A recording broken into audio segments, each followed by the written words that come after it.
Hello students, कैसे हो आप सभी। आपका स्वागत है वोल्केनो आईएएस के इस प्लेटफॉर्म पे।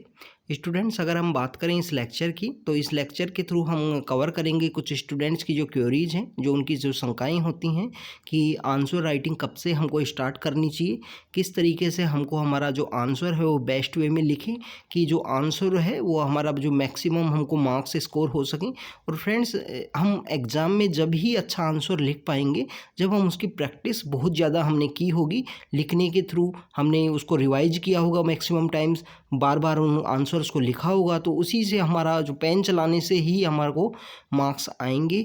वैसे मार्क्स नहीं आने वाले हैं कि हमने सोच लिया बैठ के कि हम बेस्ट आंसर लिख देंगे, हम फ्यूचर में बहुत अच्छा कर देंगे, तो उस तरीके से कभी भी नहीं आने। तो पेन चलाइए, डेली कुछ ना कुछ आप लिखिए, छोटा लिखिए चाहे बड़ा लिखिए, पर लिखने की कोशिश कीजिए। अगर आपने कुछ 3-4 मंथ्स आपने प्रिपरेशन कर लिया है, बुक्स को एक बार थोड़ा देख लिया है, रीड कर लिया है, तो बेसिक बुक्स से रिलेटेड हम जो आंसर्स हैं उनको किस तरीके से लिखना है, इनिशियल फेज में आंसर राइटिंग को किस तरीके से अप्रोच करना है, तो उन्हीं सब के बारे में हम बात करेंगे। सबसे पहले अगर बात करें students, importance of answer writing. देखिए फ्रेंड्स, 2013 के अंदर में जो पैटर्न है हमारे यूपीएससी का वो चेंज हुआ। उस पैटर्न को चेंज होने के बाद में जीएस के पेपर्स हैं वो इंक्रीज हुए।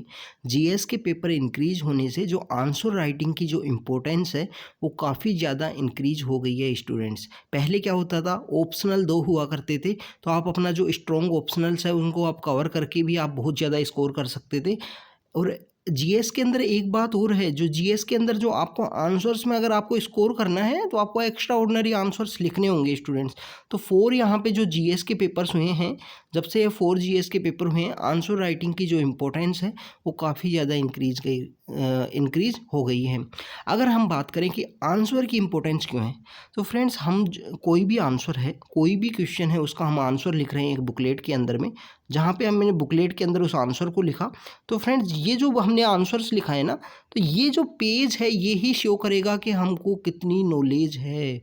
तो कितनी नॉलेज है हमको, जो एग्जामिनर है वो इसी की बेसिस पे हमको मार्क्स देगा। इसी के बेसिस पे हमारी जो रैंक है, हम कट ऑफ क्लियर करेंगे या नहीं करेंगे जो मेंस के अंदर में, वो यहाँ से ही डिसाइड होगी। इसलिए आंसर हमेशा क्वालिटी आंसर्स लिखने चाहिए, जितना टाइम बाउंड मैनर में। कभी कभी हम सोचें कि हम क्वालिटी आंसर लिखेंगे, बट एक आंसर को कंप्लीट करेंगे 20 से 25 मिनट के अंदर में। जब आप इनिशियल फेज में जब सीख रहे हो, जब आप ये सब कर सकते हो कि आप 20 मिनट 25 मिनट में आप लिख रहे हो, जब आपको लिखना इतना आता नहीं है, जब आपने स्टार्ट ही की है लिखने के लिए, बट जब आप सीरियसली जब मेंस के लिए आप एग्ज़ाम लिख रहे हो, मेंस के लिए जब प्रैक्टिस कर रहे हो, प्रीलिम्स और मेंस के बीच का जो पीरियड होता है, उस समय में जो भी आप आंसर्स लिखिए उनको आप टाइम बाउंड मैनर के अंदर लिखिए, चाहे वो 8 मिनट हो या 7 मिनट हो। आपका जो भी एवरेज है लिखने का, 7 से 8 मिनट का एक एवरेज होता है, तो उस मिनट्स के अंदर टाइम बाउंड मैनर के अंदर आप आंसर्स को लिखिए जब भी आप प्रैक्टिस करो। तो फ्रेंड्स, ये हमने देखा कि इम्पोर्टेंस क्यों है आंसर राइटिंग की, क्योंकि इस समय के साथ में जो पैटर्न चेंज हुआ, जीएस के जो पेपर्स इंक्रीज हुए, उसकी वजह से आंसर राइटिंग इम्पोर्टेंट है। दूसरी बात कि आंसर राइटिंग कब करनी चाहिए और किस तरीके से करनी चाहिए, तो उनके बारे में अभी हम देखते हैं।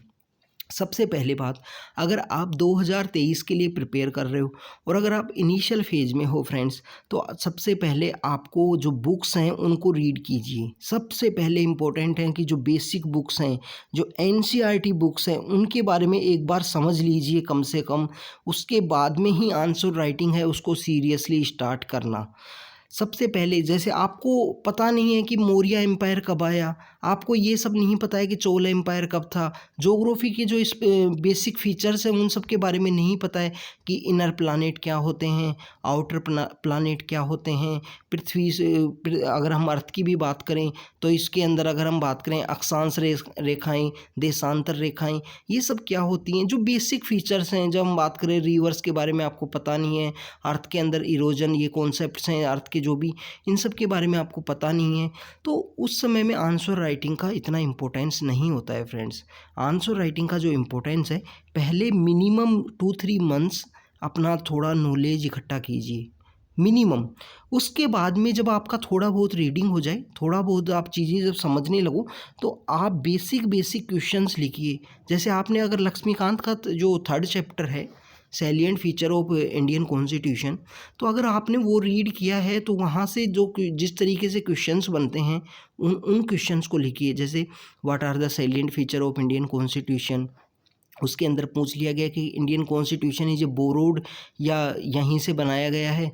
तो बोरोड है तो उसके क्या क्या फीचर है, हमने कौन कौन से नेशन से, जैसे वाइस प्रेसिडेंट की जो पोस्ट है वो हमने यूएसए से बोरो की है, ऐसे हमने जॉइंट सीटिंग है वो कहाँ से बोरो की है।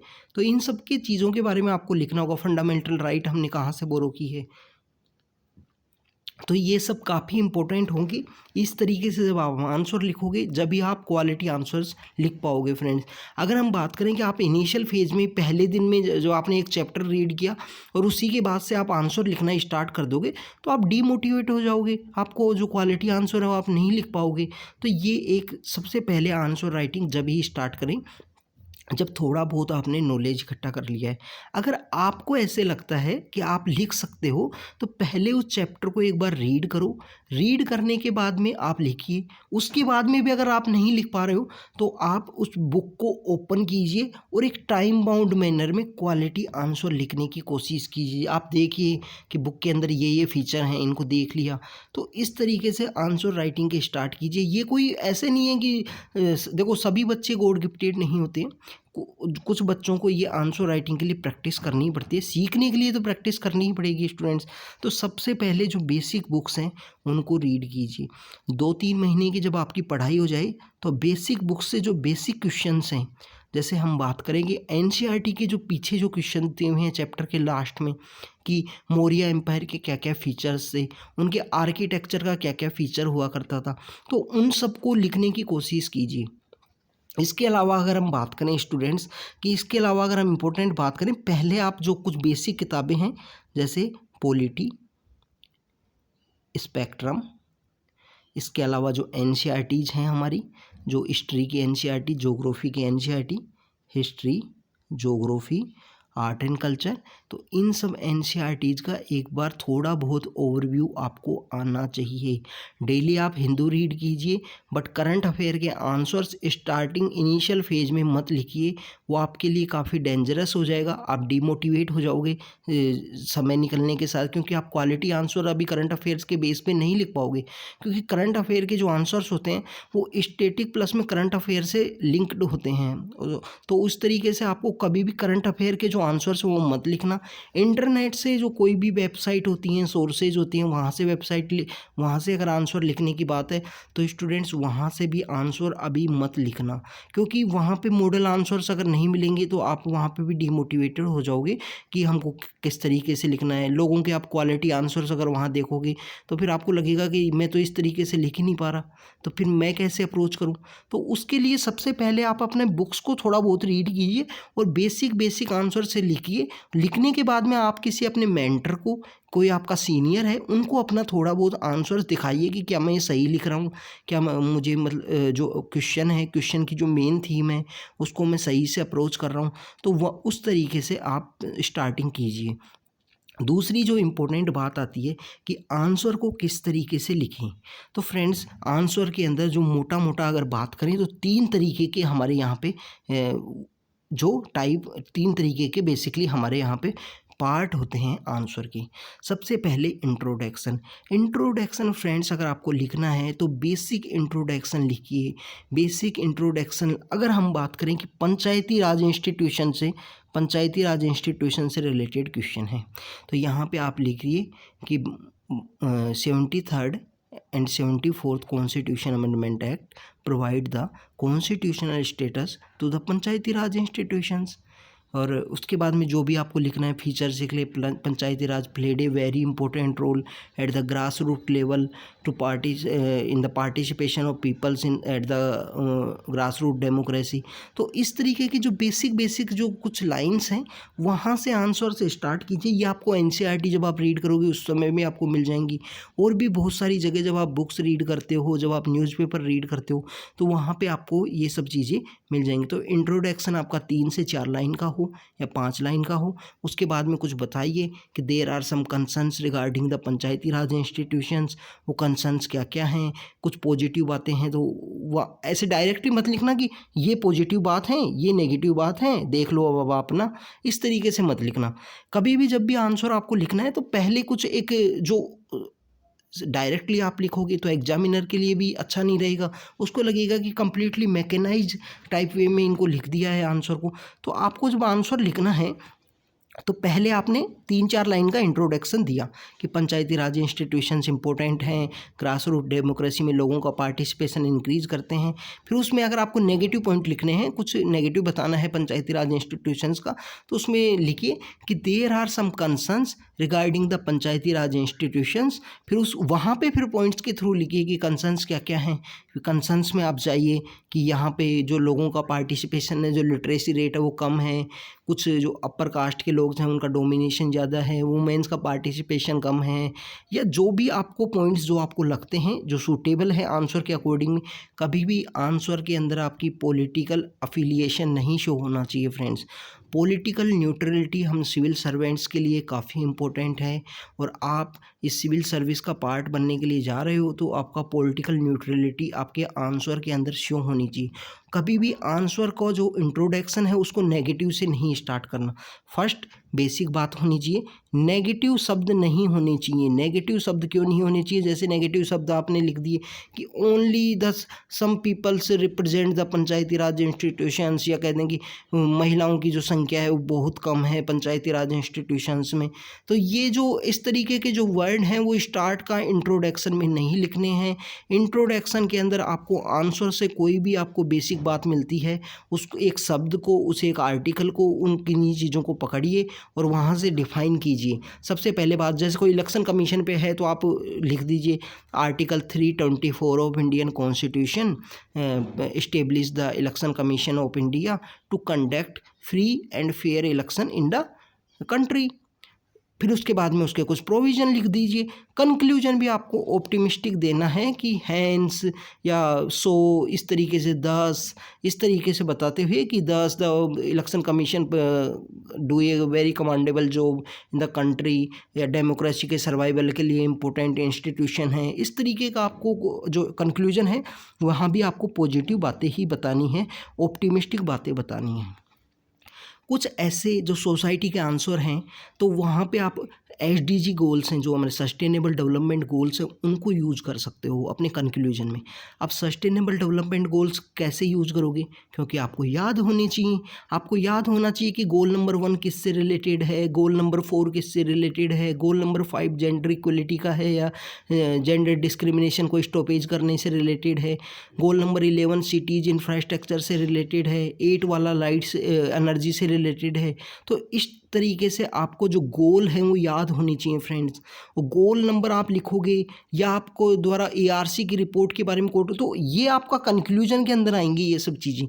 कोई कमेटी हो, जैसे वुमेन्स के जो एज है उससे रिलेटेड कोई क्वेश्चन है, चाइल्ड मैरिज से रिलेटेड, तो यहाँ पे आप कंक्लूजन में लिख लिए कि 10 the Jaitly committee recommended the increase of the age of the girls. तो इस तरीके के जो आप आंसर में जब आप चीज़ें लिखोगे तो आपका आंसर काफ़ी अच्छा निकल के आएगा। जो बॉडी है उसमें कभी भी डायरेक्टली पॉजिटिव और नेगेटिव पॉइंट से स्टार्ट मत करना।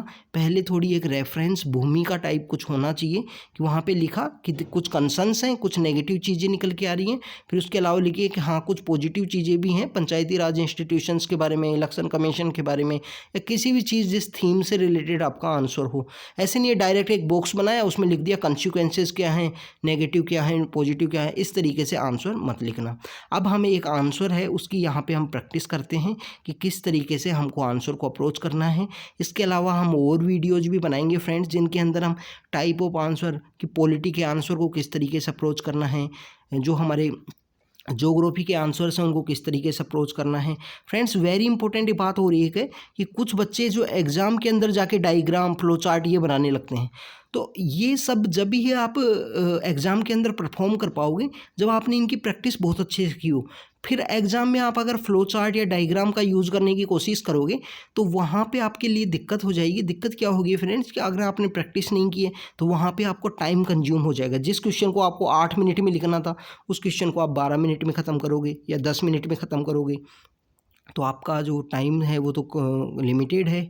और टाइम कितना इम्पोर्टेंट भी है यूपीएससी के लिए।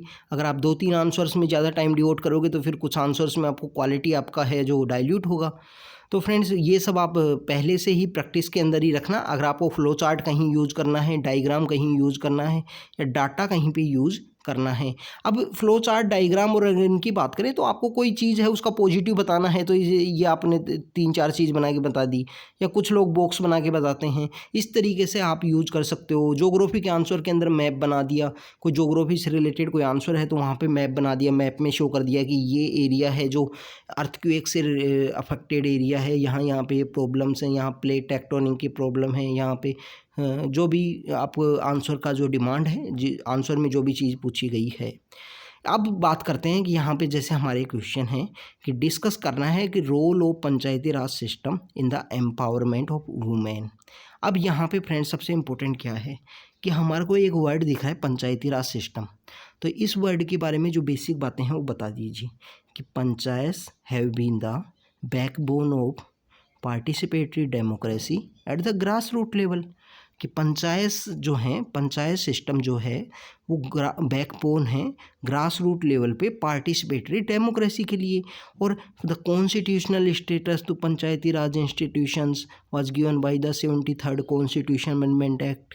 तो ये जो इंट्रोडक्शन में आप बेसिक बातें लिखी ना वो लिख दी। उसके बाद में आप कुछ नेगेटिव बातें लिख सकते हो कि वुमेन्स का एम्पावरमेंट के लिए जो पंचायत का रोल है उसको डिस्कस करना है। तो यहाँ पे डायरेक्टली नहीं लिखना कि देर आर नेगेटिव पॉइंट्स, तो वहाँ लिख दी recently there are some concerns regarding the participation of women in the Panchayati Raj institutions. अब वो क्या क्या कंसर्न्स हो सकते हैं कि इलिटरेसी, जो लिटरेसी रेट है वो वुमेन्स की कम है। सेकंड क्या है कि लैक ऑफ ट्रेनिंग। अब आप इस तरीके से लिखिए कि फर्स्ट इलिटरेसी, फिर आप वहाँ पे लिटरेसी रेट दे दीजिए कि इतना इतना लिटरेसी रेट है। फिर सेकंड पॉइंट आप लिखिए कि यहाँ पे जो है इनको लैक ऑफ ट्रेनिंग है, जो एडमिनिस्ट्रेशन का इतना ट्रेनिंग नहीं होता है। थर्ड यहाँ पे लिख दीजिए कि सरपंच पति concept still exist in India. Patriarchy जो है उसकी वजह से जो सरपंच पति सिस्टम है, सरपंच पति सिस्टम की वजह से आप देखिए कि मैक्सिमम जो डोमिनेंट मेल होता है, जो एल्डर मेल होता है, वही इनकी मीटिंग से वो अटेंड करता है। फिर उसके बाद में आप पॉजिटिव लिखिए कि there are some positive regarding the Panchayati Raj system in the empowerment of womens. या तो वहाँ पे लिखिए कि पार्टिसिपेशन इलेक्शन के अंदर इंक्रीज हो रहा है, रूरल डेवलपमेंट हो रहा है, वुमेन्स का पार्टीशन डिसीजन मेकिंग के अंदर पार्टिसिपेशन इंक्रीज हो रहा है, agent of the social revolution. तो इस तरीके के आप 4 पॉइंट लिख दिए, यहाँ पे आपने कुछ पॉइंट्स लिख दिए। तो इससे पहले आप फ्रेंड्स अगर आप फ्लो चार्ट या इस तरीके से यूज़ करना चाहते हो तो हमारा जो 73rd कॉन्स्टिट्यूशन अमेंडमेंट एक्ट में एक प्रोविज़न था कि 1/3 जो है वुमेन्स के लिए रिजर्व होनी चाहिए जो सीट्स हैं वो। तो ये आपको प्रोविज़न है वो आप लिख सकते हो इंट्रोडक्शन के जस्ट बाद में।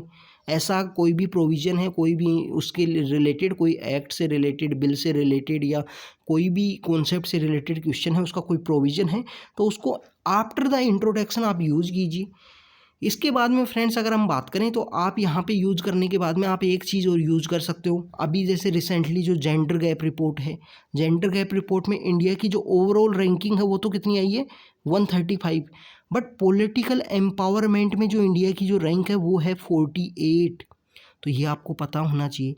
फिर आप दे दीजिए कुछ सजेशंस कि गवर्नमेंट को क्या करना चाहिए। अभी रिसेंटली जो महिलाओं के लिए एक जो हुआ है, क्या हुआ है, एक त्रिवेंद्रपुरम डिक्लेरेशन है, तो वहाँ पे जो लेजिस्लेचर से रिलेटेड जो महिलाएं हैं उनका ट्रेनिंग से रिलेटेड वो था। तो ये सब चीज़ें आपको न्यूज़पेपर में रीडिंग के थ्रू, करंट अफेयर बुकलेट्स को रीड करोगे तो आपको वहाँ पर ये इन्फॉर्मेशन मिलेगी कि किस तरीके से हम जो हैं ये इन्फॉर्मेशन है जो एग्ज़ाम जो हमारा जो आंसर है उसमें यूज़ कर सकते हैं। उनका बहुत सारा रिवीजन करोगे, क्वालिटी आंसर्स का प्रैक्टिस करोगे तो आपका ये सब हो जाएगा। बट इनिशियल फेज में हो तो पहले थोड़ा बुक्स रीड करो और स्लोली जो अपना NCERT के पीछे जो लिखे हुए हैं या आपका कोई मेंटर है जिसके थ्रू आप आंसर्स को कर रहे हो तो बेसिक आंसर्स को लिखो। डायरेक्टली आप करंट अफेयर बेस या हायर लेवल के आंसर्स के थ्रू जाओगे ना तो उससे आपका फिर डिमोटिवेटेड हो जाओगे आप लोग। और जब आंसर लिख रहे हो तो अपने एग्जामिनर से किसी से इवेल्युएट करवाइए एग्जाम आंसर्स को, जो भी आपका जो कोई मेंटर है या कोई पर्सन है या कोई टीचर है उससे आप इवेल्युएट करवाइए, आंसर्स को चेक करवाइए। उसके अलावा फ्रेंड्स इम्पोर्टेंट बात यह है कि डायरेक्टली करंट अफेयर पे मत जाना।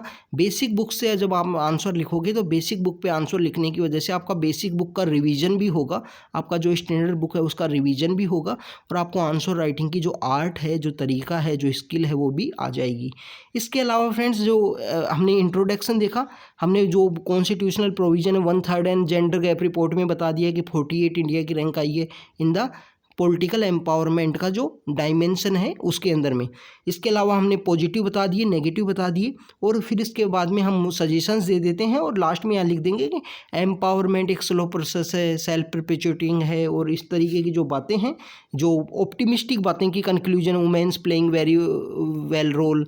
यहाँ पे आप कुछ एग्जाम्पल भी दे सकते हो फ्रेंड, जो कंक्लूजन में एग्जाम्पल्स, जैसे आपको कोई महिला सरपंच के बारे में पता हो, वुमेन सरपंच के बारे में, जैसे हम अगर हम बात करें तो नौरती बाई हैं, राजस्थान के अंदर एक नौरती बाई हैं जिन्होंने काफ़ी अच्छा इंपॉर्टेंट वर्क किया था और वो इलिटरेट है, उनके जो लिटरेसी है वो इतनी ज़्यादा नहीं है। जब राजस्थान में एजुकेशन क्वालिफिकेशन जब यूज़ किया गया तो वो इलेक्शन कंटेस्ट नहीं कर सकते थे क्योंकि वो उनके पास उतना जो ऑन पेपर इतना वो डिग्री नहीं था।